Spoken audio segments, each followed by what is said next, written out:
You learned how to disappear long before you learned how to speak for yourself. Not in a dramatic way.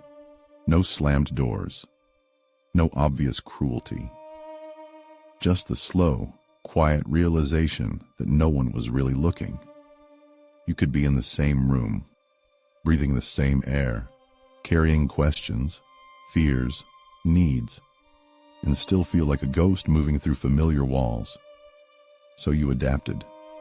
You became quiet, observant, low maintenance. You learned how to read the emotional weather before saying a word. You learned which version of yourself caused the least disruption. You learned that being easy was safer than being real, and no one ever told you to do this. That's the part that makes it so hard to explain. There was no single moment you can point to and say, that's when it happened. Just a pattern, a feeling, an atmosphere. Your emotions were tolerated, not welcomed. Your presence was allowed, not required. So you internalized a devastating equation. If I need less, I'll be loved more. This is the paradox that shaped you. The very trait that once protected you. Your ability to self-erase, to stay small, to emotionally self-contain, is now the thing that keeps you trapped. As a child, invisibility was survival. As an adult, it becomes isolation. You're competent now, independent, often praised for being strong, mature, or low drama. But inside, there's a constant quiet strain. You struggle to ask for help, not because you don't need it, but because your body doesn't believe it's safe to need. You downplay your own exhaustion. You hesitate before speaking, even when you know your words matter. There's a subtle question running beneath your thoughts. Am I allowed to take up space here? And when attention finally does land on you, real attention, it doesn't always feel comforting. Sometimes it feels exposing, overwhelming, like being suddenly seen under a bright light without warning. So you retreat again, not because you want to be alone, but because being unseen feels familiar, predictable, controlled. This is the cruel inheritance of emotional invisibility. You learn to survive without being witnessed. And now, being witnessed feels like a threat to the very structure that kept you safe. You weren't neglected in ways people easily recognize. You were fed, clothed, given rules, given structure, but you weren't felt. No one consistently mirrored your inner world back to you. No one lingered with your emotions long enough for them to feel real. So you learn to question them yourself. Am I overreacting? Is this too much? Should I just handle this alone? And eventually, you stopped asking out loud altogether. Here's the part most people never see. Your invisibility wasn't weakness. It was intelligence. It was a child's solution to an environment where emotional presence was unreliable. A nervous system adaptation, a form of quiet genius. But the cost of that genius is steep. Because when you disappear for long enough, you don't just hide from others. You begin to lose access to yourself. And somewhere deep inside, there is still that child, watching, waiting, wondering if anyone will ever notice without being asked. If any of this feels uncomfortably familiar, if these words echo experiences you've never quite had language for, you're not imagining it. This space exists for the ones who learn to survive quietly, for those who think deeply, feel intensely, and learned early to stay silent about it. If you feel seen here, consider staying. And if you're willing, share a piece of your story in the comments. Not to explain yourself, but to let yourself exist out loud, even briefly. To understand what happened to you, we need to be precise. Not emotional in a vague way, but psychological in a grounded one. Because what shaped you was not a personality flaw. It was a developmental adaptation. Most people imagine trauma as something that happens to a child. But emotional neglect is defined by what doesn't happen. No consistent emotional attunement. No reliable curiosity about your inner world. No one noticing shifts in your mood and responding with presence. Your caregivers may have provided food, shelter, education, even discipline. But emotionally, they were either distracted, overwhelmed, unavailable, or absorbed in their own inner chaos. So your nervous system learned a critical lesson. Expression does not lead to connection. Over time, your emotions stopped feeling like signals and started feeling like inconveniences. Children wired for connection will always attempt closeness first. When closeness repeatedly fails, the psyche adapts. You likely developed a dismissive avoidant or fearful avoidant attachment style. Not because you didn't want connection, but because connection felt unreliable or conditional.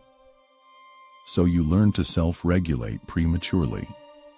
You became independent far too early. You internalized the idea that needing others was unsafe or futile. This isn't strength.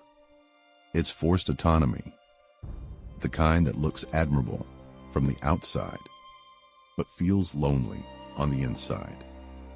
Here's what most discussions miss.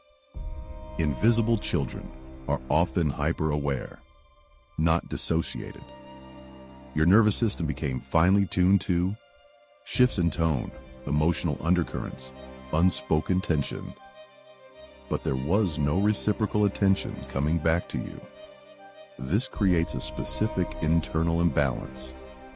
You monitor others intensely while assuming no one is monitoring you, which leads to chronic self-silencing.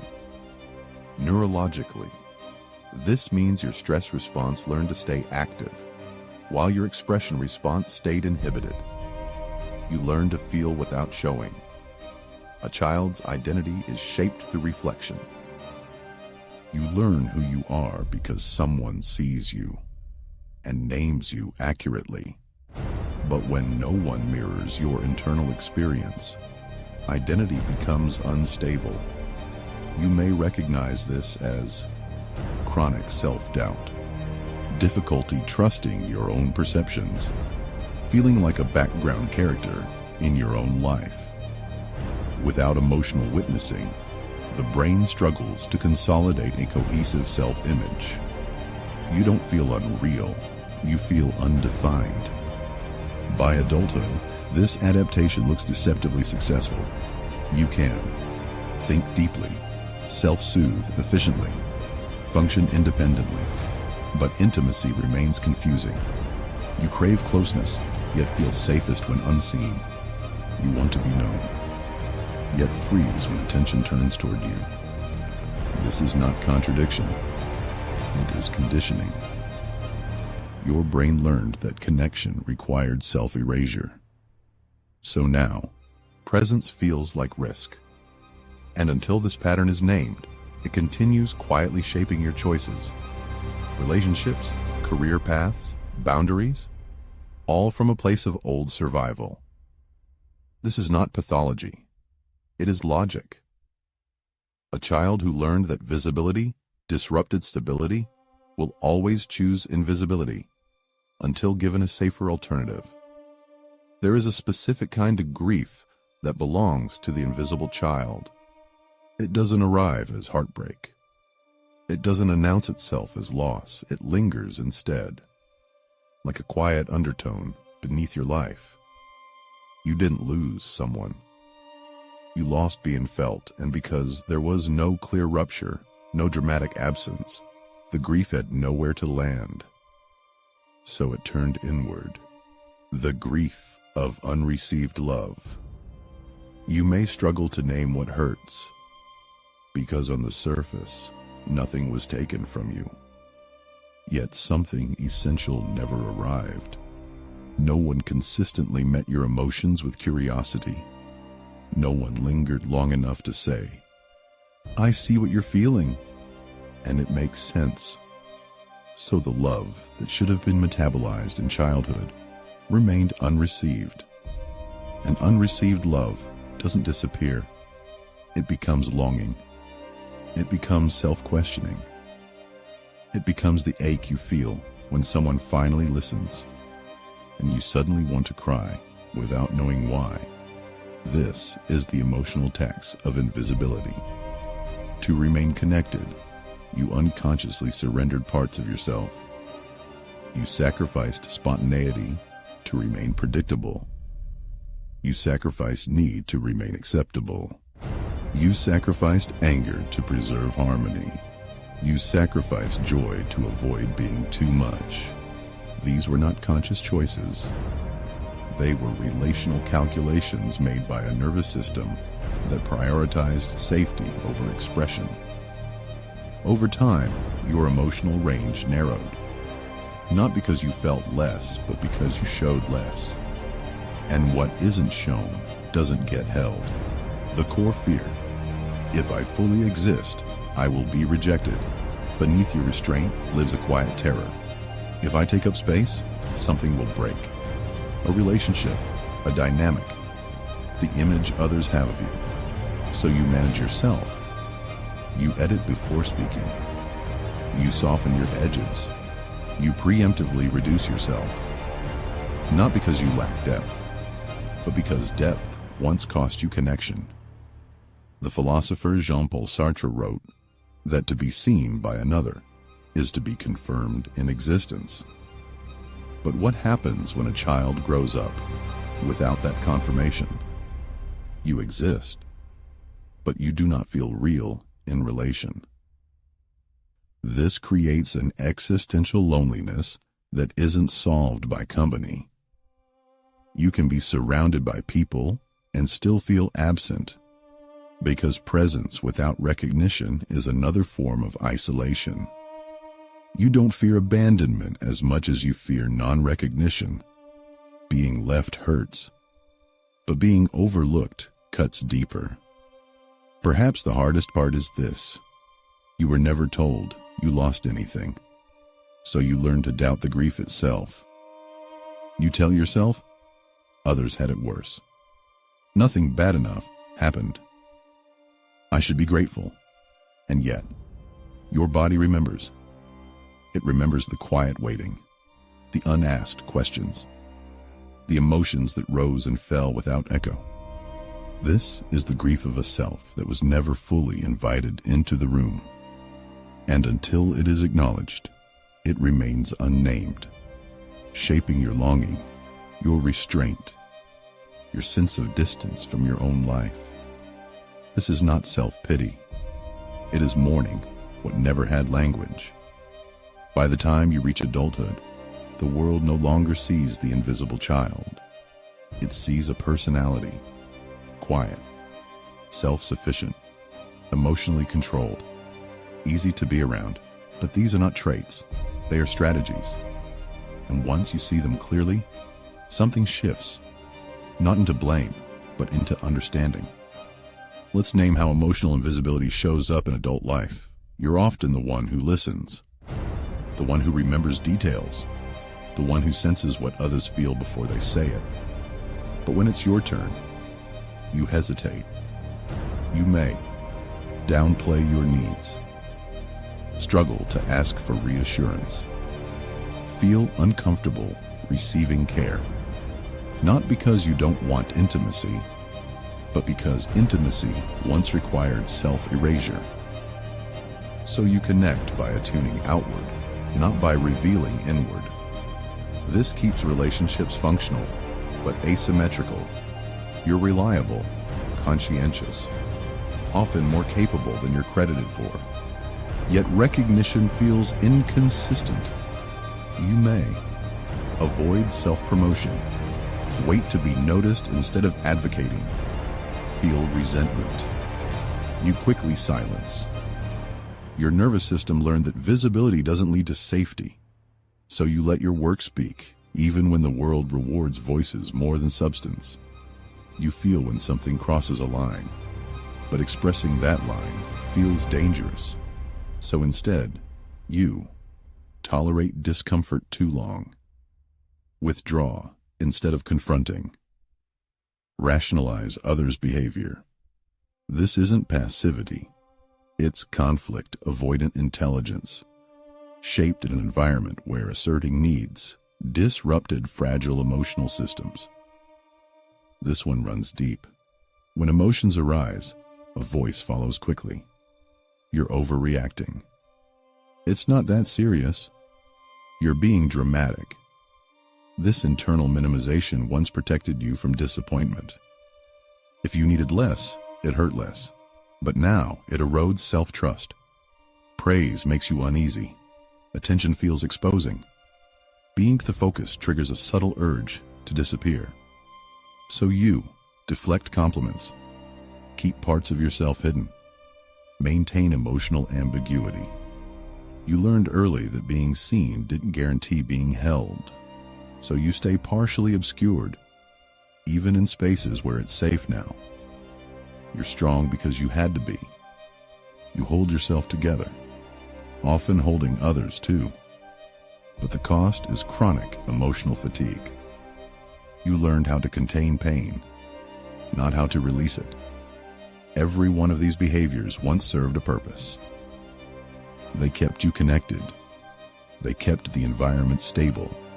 They kept you intact. But strategies that save a child can suffocate an adult. Unlearning begins not with force, but with witnessing without self-gaslighting. Not asking, "What's wrong with me?" but gently wondering, "What did this protect me from?" Because the moment you stop pathologizing your adaptations, you create space for something new. Visibility without danger. Expression without collapse. Presence without punishment. And that's where healing actually begins. Healing for the invisible child does not begin with becoming louder. It begins with becoming felt by yourself. Because the deepest wound was never that others didn't see you. It was that you learned to stop seeing yourself. The child in you is not asking to be rescued. They are asking to be noticed without consequence. This work is quiet. It looks like naming emotions without correcting them, letting sadness exist without justification, allowing need without immediately solving it. You don't force expression. You allow presence. You become the first person who stays. The parts you hid didn't disappear. They went underground. Your anger, your desire, your assertiveness, your longing to matter. Shadow work is not about indulging these parts. It's about letting them speak without fear of exile. When anger is witnessed, it softens. When need is acknowledged, it stabilizes. Nothing dangerous happens when you stop disappearing. Your body still believes attention equals risk, so healing happens somatically, not just intellectually. This means practicing small moments of visibility, letting yourself be seen by safe people, briefly, noticing when your body tenses, and staying anyway. Safety is learned through repetition, not reasoning. Each time you remain present without consequence, the nervous system updates. This is the hardest shift. You were conditioned to believe connection required usefulness, calmness, or emotional restraint. Healing asks something radical. Let yourself be cared for without performance. Not fixing, not minimizing, not explaining, just receiving. The philosopher Martin Buber wrote that we become ourselves in relation, not through utility, but through presence. You were never meant to disappear to belong. You were meant to be met. And the fact that you adapted does not mean you were wrong. It means you were intelligent. In an environment that could not fully hold you. A final truth.